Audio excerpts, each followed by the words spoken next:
문득 어려운 주제일 것 같아요. 잠에도 가격이 있다. 오늘의 가설인데 이 수면의 질에 따라 우리가 금액을 매기자면 차등 지급을 할 수가 있는 건지. 예를 들어 축구 선수 데이비드 베컴 같은 경우에 몇 억짜리 침대에서 주무시니까 그런 잠은 뭐 굉장히 비싼 가격의 잠이 아닌가 뭐 이런 생각도 좀 드네요. 아니면 몸값이 비싼 사람들은 일하는 대로 돈인데 그거를 그렇죠. 자는 시간에 돈으로 환산하면 비싼 잠이다. 뭐 약간 이런 얘기인가요? 그럴 수도 있겠네요.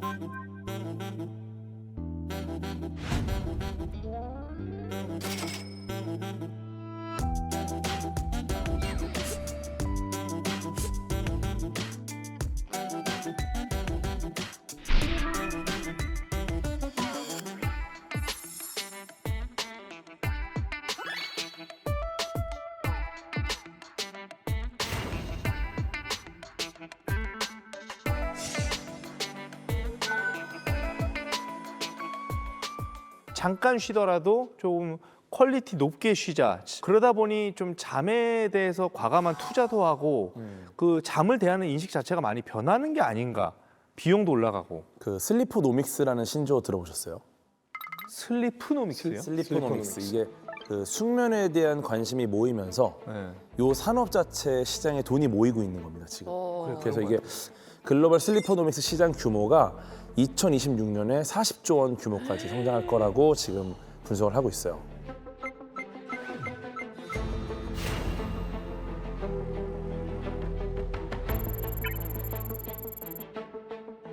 국내도 계속해서 성장을 하고 있고 내가 잠을 잘 자는데 돈을 내는 거가 이제 어쩌면 당연시되는 시대가 아닌가.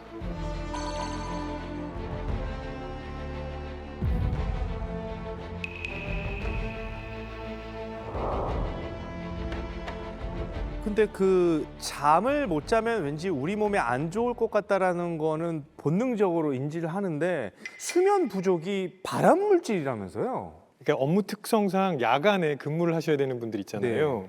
이렇게 야간에 근무하는 거는 국제노동기구랑 국제암연구소가 지정한 2군 발암 물질입니다.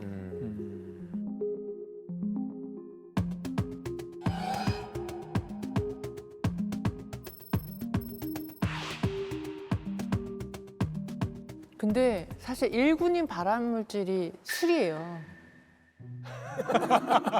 그럼 나는 1군 발암 물질도 하면서 2군 발암 물질은 회사에서 하고 막 그랬어. 혼용을 하시는군요. 요즘 다들 뭐 잠이 부족한 추세다 보니까 손해 보는 것도 상당할 것 같은데 이런 거를 만약에 돈으로 환산한다. 금액적으로 너무 좀 추상적일 것 같긴 한데 뭐 집계가 근데 되나요? 계속 그런 집계를 하고 있습니다. 왜냐하면 그게 또 지표가 돼서 네. 정책에 반영할 수 있잖아요. 네, 최근 그 조사를 보면은 우리나라에서 수면 부족으로 인한 손해가 11조 4조? 네, 11조 497억 원. 엄청난 금액이죠. 아니 엄청난 일이죠. 아, 11조나 돼요? 전국적으로 그 정도 된다고 합니다. 네. 아까 김우진 교수님께서도 말씀하셨지만 어느 나라건 현대인은 수면 부족, 맞아요. 그다음에 불면증 때문에 굉장히 고생을 하고 있거든요. 이게 질병을 계속 유발합니다. 당뇨, 고혈압, 그래, 맞아. 뇌 청소가 안 되기 때문에 알츠하이머 이런 쪽으로 계속 그 연결이 되고 그러면 당연히 지출되는 의료 비용도 늘어날 수밖에 없는 거고 그건 결국 같이 사회가 жил머져야 되는 비용이잖아요. 미국 통계이긴 한데 연간 한 4천억 달러 정도가. 달러요. 네, 우리나라 돈으로 환산하면 491조 원. 500조. 그 산업혁명이 수면의 질 이런 것만 놓고 봤을 때는 점점 좀 뭔가 불리해지는 것 같아요. 뭔가 수면 부족으로 점점 인류를 몰아가고 있는 듯한 느낌이랄까? 어떻게 보면 인류로부터 잠이 사라진, 잠을 빼앗긴 그 모먼트 가장 큰 게 아마 그 에디슨이 전구를 우리가 쓸 수 있는 형태로 개선한 상황일 것 같아요. 네, 그 뒤로 밤 시간에 할 수 있는 일이 많아졌죠. 일단 밝아지니까. 네. 실제로 그래서 박람회 때 전구를 한 번에 다 켰을 때 사람들이 뭐라고 했냐면 인류가 드디어 밤을 정복했다. 네, 어떻게 보면 정복의 대상인 거예요. 이걸 몰아내고 그렇지. 우린 이제 밤에도 일을 할 수 있다. 예. 네.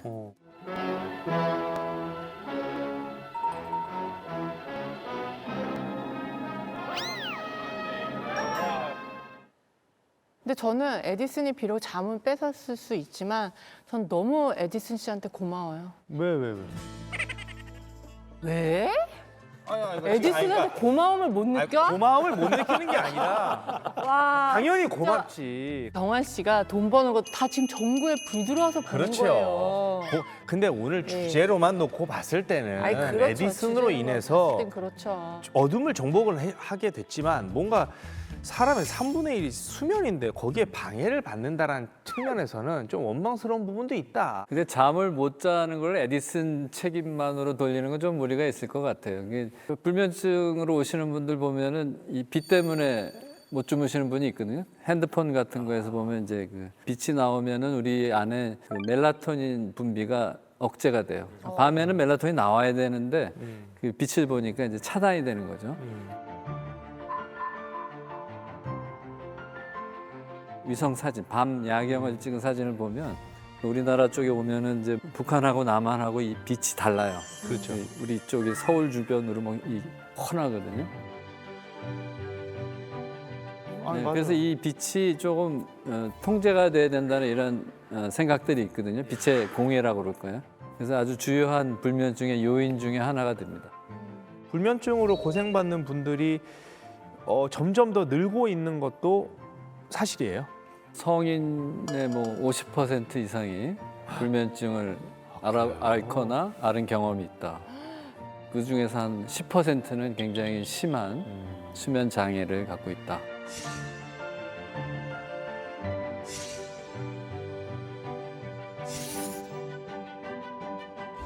아니 진짜 불면증 때문에 고생하시는 분들은 잠에 대해서 되게 민감하게 생각을 하실 것 같은데 사람은 왜 자는 거예요?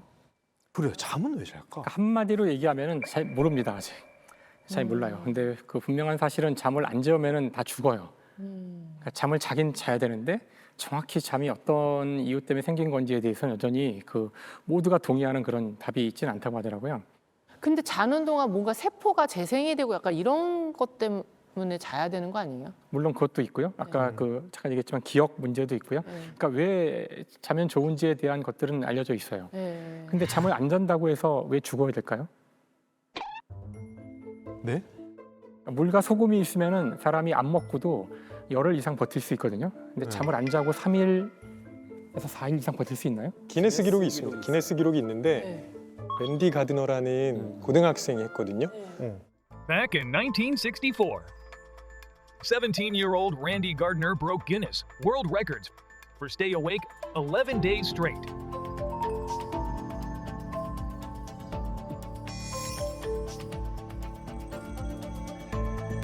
걔 어떻게? 그리고 죽었어요? 아니요. 그 열흘? 랜디 가드너는 네. 11일 정도 앉았을 때는 자기가 도전을 이어갈지 아닐지를 판단할 수 없을 정도였어요. 그래서 굉장히 위험하다고 생각해서 기네스 기록위원회에서 도전을 중단시켜버린 거예요.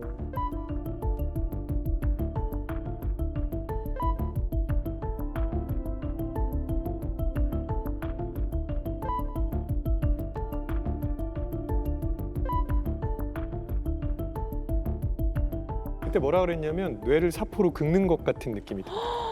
근데 그게 너무 위험하니까 기네스가 그 뒤로는 잠을 안 자는 기록 자체를 없앴어. 더 이상 맞아요. 저장하지 않아요. 이제 없앴어요. 왜냐면 도전도 하지 마라. 왜냐면 죽을 수가 아, 있으니까. 너무 위험하다.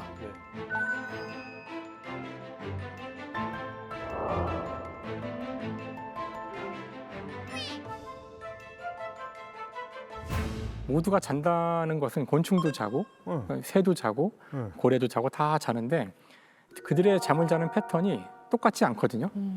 그 사람의 뇌는 당연히 잘 때는 좌뇌와 우뇌가 동시에 자거든요. 네. 하지만 어떤 동물들은 이거를 반씩 잘 수가 있어요. 반씩. 누가 그래요? 그 고래도 그렇고 새도 그런데요.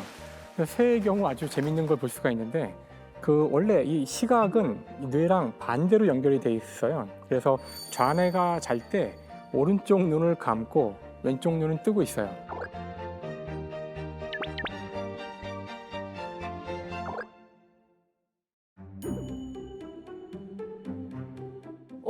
새가 이제 한쪽 눈만 뜨고 있을 수 있거든요. 그럼 그때 이제 상황은 자는 거예요? 나머지 반 뇌는 자고 있는 상황인데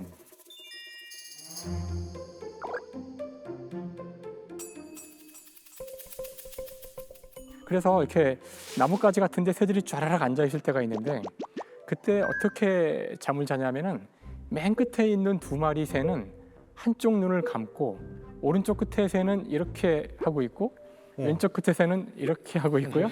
가운데 새들은 다 자- 두 눈을 감고 우와. 자고 있어요. 불침번 서는 거네 양쪽에서. 불침번을 이렇게 아주 효과적으로 설 수 눈 있는 떠야 거죠. 되는 거예요 한쪽은 이렇게 이 배치에서. 아, 그렇죠, 그렇죠. 여기서 이렇게 뜨시고 이렇게 떠야 되고요. 어. 근데 제가 더 웃겼던 거는 이게 계속 그러고 있으면은 이 오른쪽 끝에 있는 새는 결국 한쪽 뇌는 못 자잖아요. 그렇죠. 그러니까 눈을 바꿔야 되잖아요. 네. 그럼 어떻게 하냐면은 자리 바꿔요? 둘이 방향을 싹 바꿔요. 이렇게 아. 뒤로 돌아요. 아 뒤로 돌아서. 뒤로 돌아서 다시 눈을 바꿔서 잔다고 하더라고요. 너무 가운데들은 양심 없는 거 아니에요? 그거 아마 돌아가면서 자기 교대를 스타일. 해주겠죠. 아 교대를 교대를 하긴 하죠. 해요. 오. 그래서 이 잠을 잔다는 것이 그 인간만 우리가 알고 있어 그렇지만 굉장히 다양한 형태의 하루 주기 생활 리듬을 모든 동물들이 갖고 있다는 거죠. 그래서 뭔가 여기에는 중요한 이유가 있을 텐데 안타깝지만 질문에 대한 답은 현재 잘 모른답니다. 그렇게 해서 잠에 들었어요. 그럼 약간 모드가 잠자는 모드로 갔다가 다시 깨는 모드로 전환을 하는 거. 그거는 뭐 그것도 본능적으로 그냥 세팅이 그렇게 돼 있는 건가요? 우리 안에 이제 생체 시계가 있다는 게 이미 밝혀졌죠. 자고 깨고 요게 24시간 주기로 반복이 되죠. 네. 근데 이 수면뿐만 아니라 뭐 여러 가지 호르몬 분비라든가 단백질 생성이라든가 다음 날 쓸 뭐 에너지 비축 이런 것도 이렇게 24시간 주기로 이렇게 돌아가는 게 밝혀졌어요.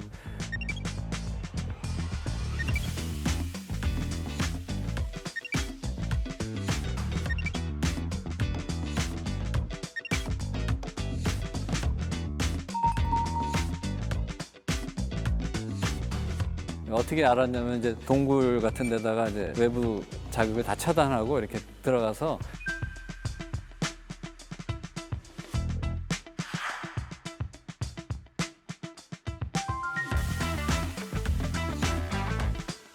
당신이 자고 싶을 때 자고 먹고 싶을 때 먹고 깨고 싶을 때 깨십시오. 이렇게 하고 생활을 시키면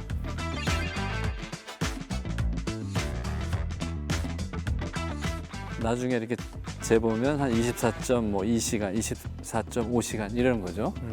사실 2017년에 그 제프리 홀, 다음에 마이클 로시바시, 다음에 마이클 영 세 사람이 우리 몸에 있는 생체 시계의 원리를 밝혀서 노벨상을 받았는데요.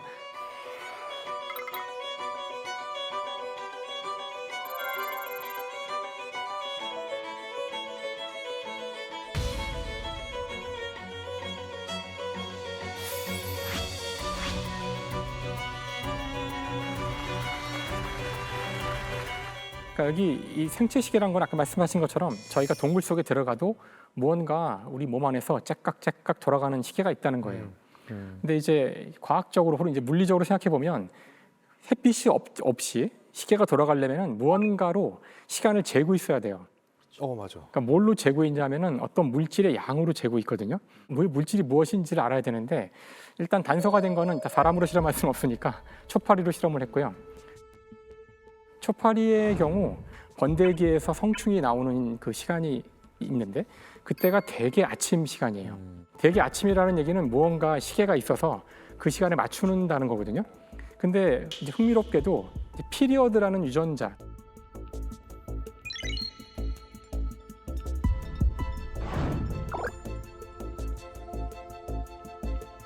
그 유전자에 문제가 생기면 초파리가 그 우화되는 시간이 막 뒤죽박죽이 돼요. 그래서 분명히 이 유전자가 시계와 관련이 있는 거란 걸 안 다음에 이제 이걸 연구한 건데 결국은 유전자란 건 저희가 지지난 시간에 배웠지만 단백질을 만드는 거거든요. 그래서 유전자가 발현을 하여 단백질을 차곡차곡 만들어내면 그 단백질의 양이 결국은 시간을 재는 거예요. 근데 양이 끝없이 늘어나기만 하면 시계가 될 수 없잖아요. 늘어났다 줄었다 해야 되는데 이게 흥미롭게도 이 단백질이 늘어나면 이 단백질과 다른 단백질이 결합하여 이 유전자의 발현을 억제하는 작용이 있어요. 그래서 이게 늘어나면 결국은 얘를 또 줄여서 이게 줄어들면 늘어나고 이런 식으로 몇 가지 유전자와 단백질이 서로 상호작용하면서 계속 끝없는 이런 주기를 만들어내요. 외부의 어떤 자극이 없이도. 그래서 이 전체 메커니즘을 밝힌 공로로 초파리를 통해서. 초파를 통해서. 근데 초파리라고 해서 어떻게 이거 가지고 뭐 중요할까 하실지 모르지만 모든 생명체는 많은 걸 공유하고 있거든요. 그래서 이 메커니즘은 다 공통이에요. 그래서 이걸 밝힌 공로로 노벨상을 받았죠.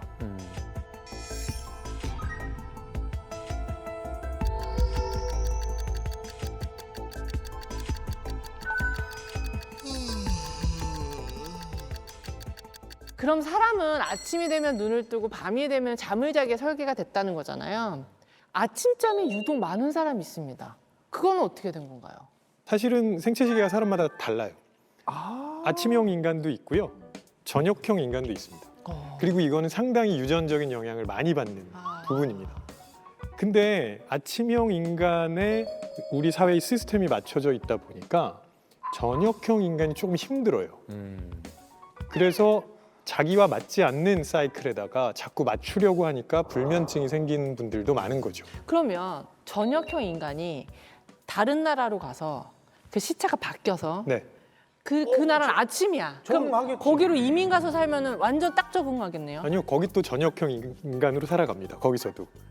진짜? 네. 왜요? 빛이 들어오면 다시 맞춰요. 다시 맞춰요. 태양을 받아서 받치. 그럼 하게 돼요. 나 시차 때문에 지금 정신 못 차리고 있는 거 약간 그럴 필요 없는 거네요? 그냥 정신 못 차리시는 거예요. 그러니까 정확한 타이밍에 빛을 보셔야 돼요. 그거였네. 그러니까 오늘의 이제 가설이 아까 잠에도 이제 가격이 있다 그거였잖아요. 아침형 수면 그리고 저녁형 수면에 따라 매겨지는 뭐 가격도 다 다르다고 얘기를 할 수가 있는 건가요? 누가 더 뛰어나다. 뭐 연구를 하긴 했다는데 저녁형, 그러니까 보통 우리가 올빼미족이라고 하잖아요. 네네네. 그 사람들이 그 아침형 인간보다는 인지 기능이 좀 더 뛰어나다는, 뛰어나요? 네, 뛰어나다는 그런 결과가 있다는데 워낙 이런 결과들이 이렇게 그렇죠. 이렇게 딱 부러지게 답을 이게 주지 사람을 않기 때문에. 대상으로 한 실험들은 사실 명확하게 정하기 어려운데, 그렇지. 근데 뭐 저녁형이 조금 더 인지 기능이 뛰어나다라는 이야기 때문에 뭐 그 뒤로 나온 게 아침형 인간이 저녁형 인간보다 나은 것은 먼저 일어나서 잘난 척하는 것밖에 없다. 뭐 그런 얘기도 있어요. 네. 그런 이야기를 하는 분들이 있어요. 아침형 인간들이 일단 사회를 장악한 다음에 아침에 학교를 가게 해서 아침에 시험을 보게 하면 아침형 인간들이 출세하게 된다. 뭐 이런 식의. 뭐? 우리 문과 이과로 나누는 게 아니라 아침과 저녁과로 나눠야 되는 거 아니에요? 그 아침형이 먼저 일어나니까 얘네가 먼저 장악할 수밖에 없어요. 일어나서 세팅을 해놓으니까 그렇지. 저녁형이 깨보니까 이미 세팅이 다 돼 있으니까 뭘 할 수도 없잖아요. 더 중요한 문제는 아침형이냐 저녁형이냐 어느 시간을 맞추느냐 이전에 똑같은 시간에 맞춘다는 거예요. 그러니까 아침 9시든 오후 2시든 똑같은 시간에 맞춰서 움직이게 하는 게 이게 좀 근대로 넘어가는 과정에서 권력에서 중요한 좀 어떤 현상 중에 하나는 뭔가 규칙을 내면화한다는 게 있어요. 오늘 가설 증명할 시간이 왔는데 진짜 오늘 가설은 뭐 다양하게 해석할 수 있는 여지가 있는 가설이었던 것 같아요. 우리 전문가분들은 어떻게 생각을 하시는지 좀 한마디씩 결론을 들어볼게요. 우리 배명호 작가님부터 들어볼까요? 네, 잠의 가격은 있을 거라고 생각하고요. 근데 그러니까 사람마다 그 매기는 기준이 다를 것 같아요. 비용으로 정의할 때하고 이거 나의 자아와 관련된 거라고 정의할 때 되게 다를 것 같아서 이거 문과에서는 가격을 책정하기가 너무 어려워요. 어렵죠. 궤도님. 잠에는 가격이 있습니다. 어떻게 보면은 그 잠의 중요성이 높아지면서 잠을 들지 못하기 때문에 더 많은 비용을 치르는 상황이 벌어지고 있다. 이때 해결책이 있습니다. 바로 제 영상을 보는 겁니다. 누구 영상이요? 실제로 제 영상이 없으면 잠을 못 주무시는 분들이 너무 많아요. 무료로 그 가격 그래요. 돌려드립니다. 대한민국의 수면제 같은 존재예요. 네, 정말 많은 분들이 궤도 씨. 틀자마자 주무세요. 그 영상은 뭐 내성 생기고 이런 거 없죠? 내성 없어요. 내성 영원히 쓸 수 있고 무료로. 알겠습니다. 김상욱 교수님. 근데 이제 오늘 이야기를 쭉 하다 보니 잠이란 것이 얼마나 우리에게 중요한 것이었는지를 이제 깨닫게 된 것 같아서 이걸 가치로 따지는 게 정말 무의미할 만큼 중요하다는 생각이, 특히 제가 한때는 잠을 잘 잤다가 이제 잠을 못 자게 됐을 때 그 잠이 얼마나 소중한지를 깨달았거든요. 잠은 가치로 따질 수 없다. 그만큼 중요하다.